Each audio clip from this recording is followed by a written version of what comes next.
बांग्लादेश में हिंदुओं के खिलाफ हिंसक घटनाएं जारी हैं। हिंदुओं को बांग्लादेश के कट्टरपंथी नफरती हमलों का शिकार बना रहे हैं। एक के बाद एक हमले हिंदुओं की सुरक्षा पर सवाल उठा रहे हैं।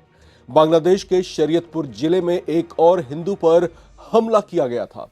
खोकन दास एक हिंदू दुकानदार थे जो शरीयतपुर जिले में अपनी छोटी सी दुकान चलाया करते थे और किसी तरह से परिवार को पाल रहे थे।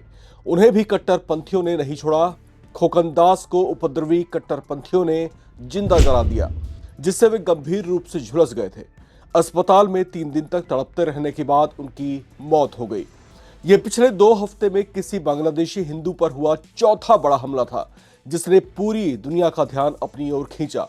ये वो मामले थे जो चर्चाओं में आए, लेकिन बांग्लादेश के दूरदराज ग्रामीण इलाकों या कस्बों में इसी तरह न जाने कितने हिंदुओं पर जुर्म ढाए जा रहे होंगे, जो इसी तरह से ना तो मीडिया में कवर किए जा रहे हैं और न ही जिनके बारे में पता चल पा रहा है।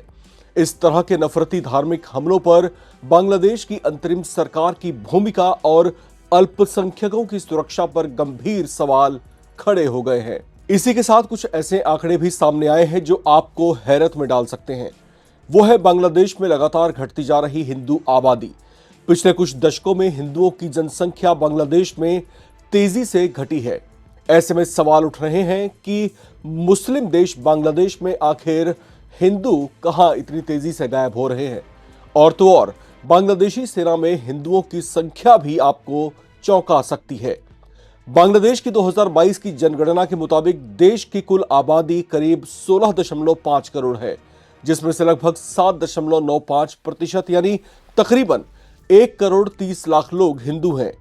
इसके मुकाबले बौद्ध और ईसाई समुदाय मिलाकर भी देश की आबादी का 1% से कम हिस्सा बनते हैं। हालांकि हिंदू पूरे बांग्लादेश में फैले हुए हैं, लेकिन कुछ जिलों में उनकी हिस्सेदारी ज्यादा है। ढाका डिवीजन के गोपालगंज जिले में हिंदू आबादी करीब 26.94% है। सिलहट डिवीजन के मौलवी बाजार में 24.44% और रंगापुर डिवीजन के ठाकुर गांव में 22.11% हिंदू रहते हैं। खुल्ला जिले में तो हर 5वां व्यक्ति हिंदू समुदाय से आता है।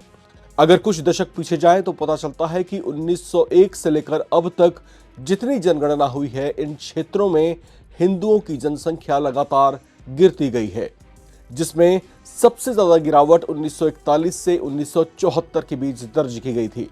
इस समय तक यह इलाका पाकिस्तान के नियंत्रण में था और पूर्वी पाकिस्तान कहलाता था। इसके बाद जब बांग्लादेश एक अलग इस्लामिक स्टेट बना, तब भी वहां पर अल्पसंख्यक हिंदुओं की संख्या में गिरावट आती गई। पिछले 1 दशक की बात करें तो यहां हिंदू आबादी में 0.59% की गिरावट आई है। बांग्लादेश ब्यूरो ऑफ स्टैटिस्टिक्स के मुताबिक खुल्ना डिवीजन में सबसे ज्यादा 1.33% की कमी आई है। ऐसे में सवाल उठता है कि बांग्लादेश में हिंदू घट क्यों रहे हैं? उन्हें जमीन खा रही है या फिर आसमान निगल रहा है? इसका कुछ बुद्धिजीवियों ने एक लॉजिकल सा जवाब यह दिया है कि बांग्लादेश में हिंदू बड़ी संख्या में पलायन कर रहे हैं, क्योंकि वहां पर उन्हें अक्सर उपेक्षा का शिकार होना पड़ता है। सरकारी सेवाओं या अन्य नौकरियों में उनके साथ हो रहे भेदभाव के कारण उनके सामने अस्तित्व का संकट गहरा रहा है। इसी वजह से भारत में चोरी छिपे बड़ी संख्या में बांग्लादेशी घुसपैठ करते रहे हैं। बांग्लादेश में सरकारी नौकरियों में हिंदुओं के साथ उपेक्षा का अंदाजा आप इसी बात से लगा सकते हैं कि बांग्लादेश आर्मी में गैर मुस्लिमों, मुख्य रूप से हिंदुओं की हिस्सेदारी जनसंख्या के अनुपात में काफी कम है। रिपोर्ट के अनुसार आर्मी और नेवी में उच्च रैंकों पर गैर मुस्लिम अधिकारी न के बराबर हैं।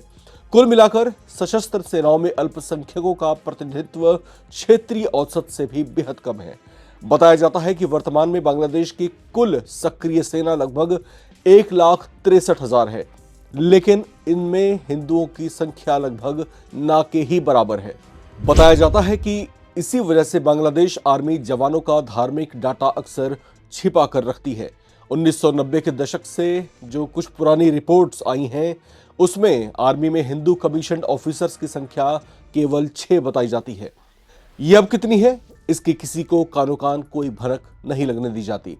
ऐसा भी कहा जाता है कि सेना के प्रमुख पदों और बांग्लादेश के अन्य प्रमुख आधिकारिक पदों पर भी जानबूझकर किसी हिंदू को तैनात नहीं किया जाता। हालांकि इस पर बांग्लादेश सरकार की चुप्पी संदेह भी पैदा करती है। इस पर आपका क्या कुछ कहना है, कमेंट बॉक्स में लिखकर हमसे जरूर शेयर करें। देखते रहें नवभारत टाइम्स।